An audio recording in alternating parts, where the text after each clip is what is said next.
Hello tout le monde. Dans la première partie de cette vidéo, je vous explique dans les grandes lignes ce qu'est un système d'exploitation. Dans la seconde partie, je vous fais découvrir le monde de Linux, monde depuis lequel je fais la majeure partie de mes développements.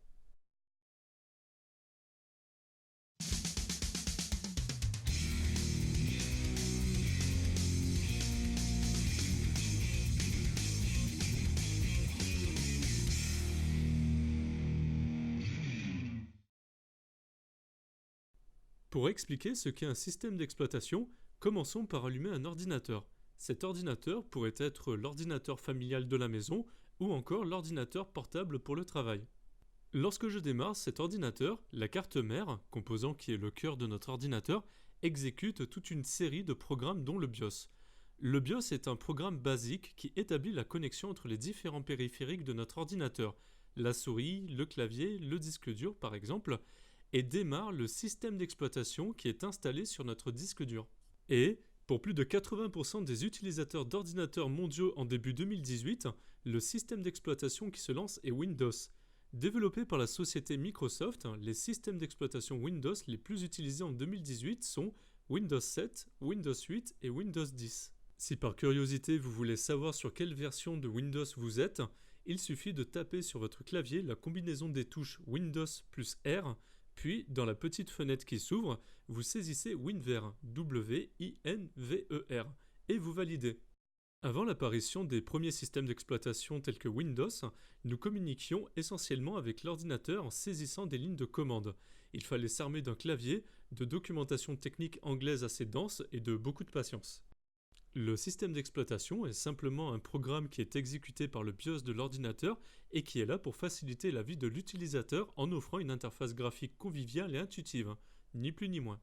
Tout à l'heure, je vous ai dit que plus de 80% des utilisateurs d'ordinateurs dans le monde utilisent un système d'exploitation Windows. Environ 12,6% sont sur le système d'exploitation Mac OS X d'Apple et environ 1,5% des utilisateurs sont sur un système d'exploitation de type Linux. Cette faible proportion des systèmes d'exploitation Linux varie très peu depuis un peu plus de 10 ans. En 1991, l'étudiant finlandais Linus Torvalds programma le cœur, le noyau d'un système d'exploitation qu'il nomma Linux. Et au lieu de garder le code source pour lui, il décida de diffuser son noyau sous une licence libre et donc de rendre tout son travail gratuitement accessible pour n'importe qui. Dès lors, des communautés de passionnés se sont créées et ont développé leur propre système d'exploitation avec le noyau Linux, tout en gardant et promouvant cette philosophie de la transparence du code source.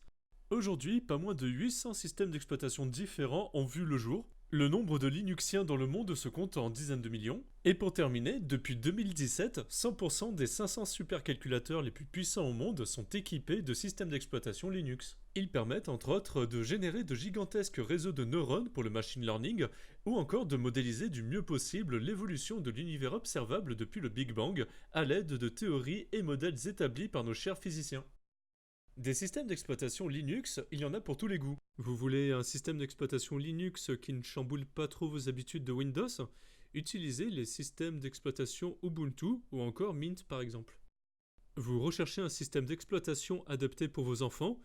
Utilisez Edubuntu ou encore Primtux. Votre ordinateur se fait vieux et commence à devenir relativement lent sous Windows par exemple. Adoptez l'Ubuntu ou encore Bodhi qui sont des systèmes d'exploitation Linux très légers qui vous permettront toujours d'aller consulter vos mails, de surfer sur internet, d'écouter vos musiques préférées ou encore de regarder vos films.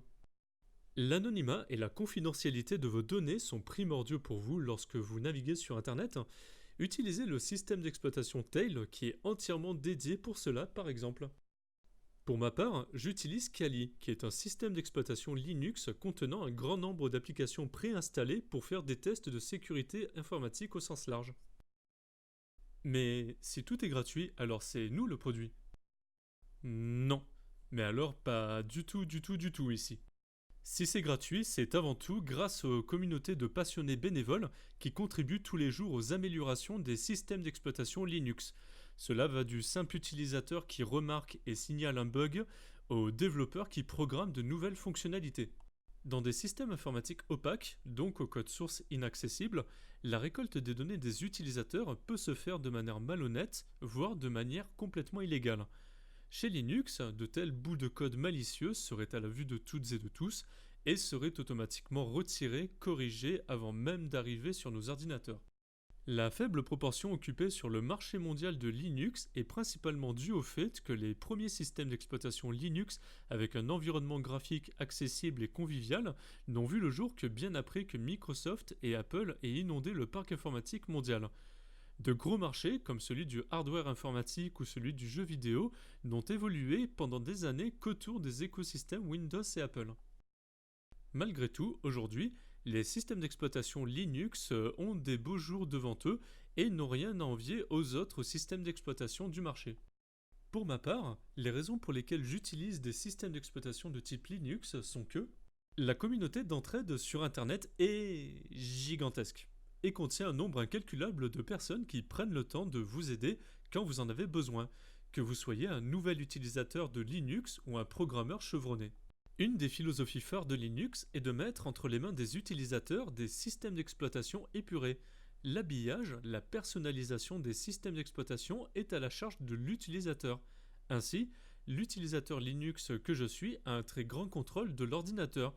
C'est moi qui décide à tout instant quelles ressources vont être utilisées sur mes ordinateurs. Ce ne sont pas eux qui me lancent par exemple de leur propre chef des mises à jour cachées qui accaparent la bande passante de ma connexion et les ressources de mes machines sans mon consentement. Le terminal de commande Linux est quelque chose qui peut paraître effrayant au premier abord, mais qui, une fois apprivoisé avec un peu de patience, permet de gagner un temps fou sur tout simplement. Dans le cadre de mon travail en tant que développeur web, la totalité à ce jour des architectures informatiques sur lesquelles j'ai été amené à travailler utilisent des systèmes d'exploitation Linux. Et pour cause, les systèmes d'exploitation Linux sont ce qui se fait de mieux en matière de stabilité, de sécurité, de légèreté et de performance. Et pour terminer, j'adhère complètement à la philosophie Linux qui propage cet esprit de partage, de liberté et de maîtrise des systèmes informatiques omniprésents aujourd'hui qui nous entourent. Ce ne sont pas les machines qui doivent nous contrôler et encore moins les entreprises qui nous les vendent. Cette vidéo pratique est maintenant terminée.